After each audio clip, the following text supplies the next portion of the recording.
नाशिकच्या पब्लिकला आपला लाई मोठा नमस्कार। सकाळी सकाळी मस्तपैकी 1 वाजून गेला होता आणि इथे माझा स्वयंपाक पण सगळ्यापैकी रेडी होता। मस्तपैकी पालक पनीर बनवली होती आणि त्याच्यासोबत जिरा राईस, कारण आज निधूला टिफिन न्यायचा होता शूट वरती। तर हे सगळं तुमच्या भावाने बनवले ओके। आणि मग त्याच्यानंतर आपला भाऊ रेडी होऊन गेला होता निघून, आणि तेवढ्यात मम्मी पण शाळेत आली होती आणि उद्या जायचंय पुण्याला, त्याचमुळे सगळी काही तयारी चालू होती। आणि इथे आयब्रो जरा डिफाईन नव्हते वाटत, म्हणून मग आपण ह्याच्याने डिफाईन करून घेतली।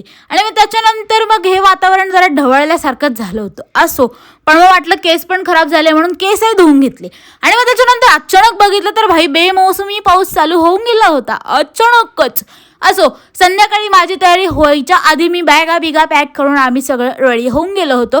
आणि मग रेडी झालो आणि तेवढ्यातच माझ्या आईला काय माहिती काय होतं, निघायच्या वेळेस सगळे कामं सुचतात, म्हणजे बघा आता काय गरज नसताना। आणि मग त्यानंतर निधू आला आणि निधूला बाय केला आणि सानूला सुद्धा बाय केला आणि आम्ही मग निघालो।